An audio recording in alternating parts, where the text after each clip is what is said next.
Hi, my name's Kunal. If you're new to this channel is called Conversation Corner.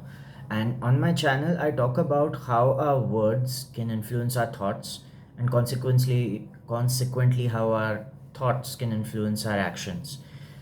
In this video, I want to tell you why intrinsic motivation beats extrinsic motivation.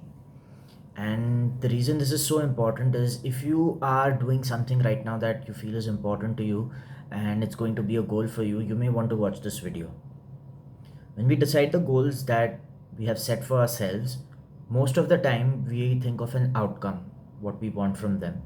And this can either be extrinsic or it could be intrinsic. If it's extrinsic, for example, there is an exam we want to clear, or there is a certain health goal that we would like to reach, or there could be a job we would like to have.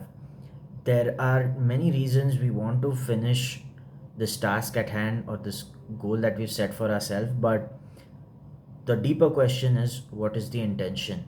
You could be training physically with the intention of staying fit and staying healthy throughout your life, or you could be training with the intention of looking extremely good, having wonderful photos to post on Instagram and get a lot of likes. The action is going to be the same, training and eating well, but the intention behind that is different. Similarly, you could choose a profession based on what you really enjoy doing, or you could choose a profession based on the perks such as the vacation time or the amount that you're going to be paid, etc. etc. Why have I said that intrinsic motivation is more important? If something really matters to you, you always find the time for it. For a lot of people, watching Instagram reels, watching Netflix movies, and hanging out with their friends at the club matters a lot to them. That's where they spend their time. And where you spend your time is definitely an indicator of what matters to you. If you want to do something with extrinsic motivation, you won't feel the need to stick through it and go through the pain of the tasks that need to be done on a daily basis to get to where you want to, because the going will get tough. And at some point in time, you're going to believe that the reward that you expect from the success of this goal is not in proportion to the amount of effort you're putting in currently. And that's where most people give up with respect to whatever goal they've set. The difference with intrinsic motivation is you consider that very activity part of living your life. For example, if someone loves singing, they are not going to find it a problem to get up early and start practicing their singing sessions.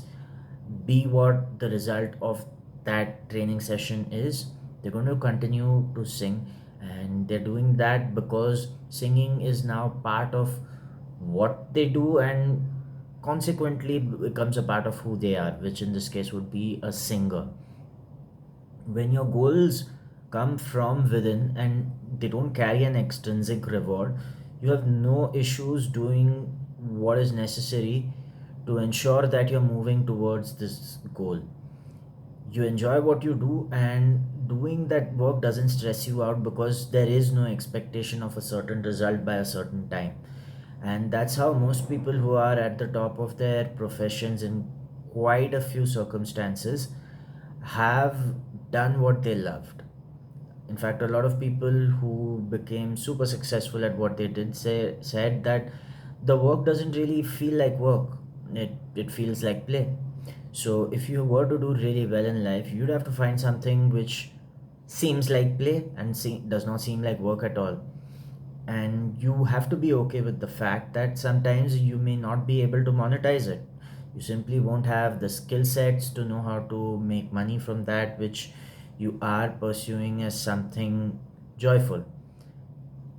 If you have no such thing in life, then I think it is time to assess yourself, because the alternate to a job you don't like is to have a hobby in your downtime. If you don't have a hobby, you're going to waste your downtime scrolling reels and watching Netflix movies.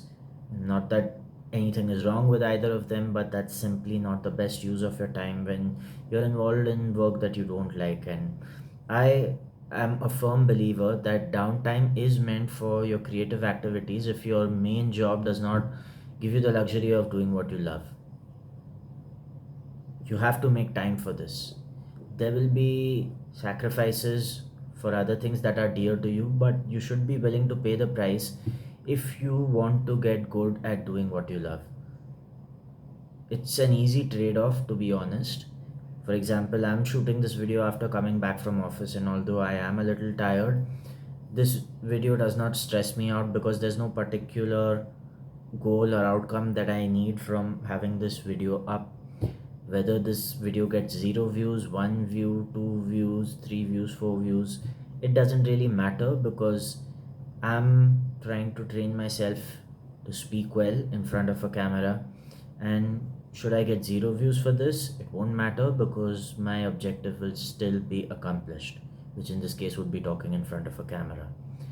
Take a notebook, take a pen, and write down the things that you would love to do, whether or not you are successful at these things. If you don't find anything during the week, it's time to start exploring because life without creativity can be really dull.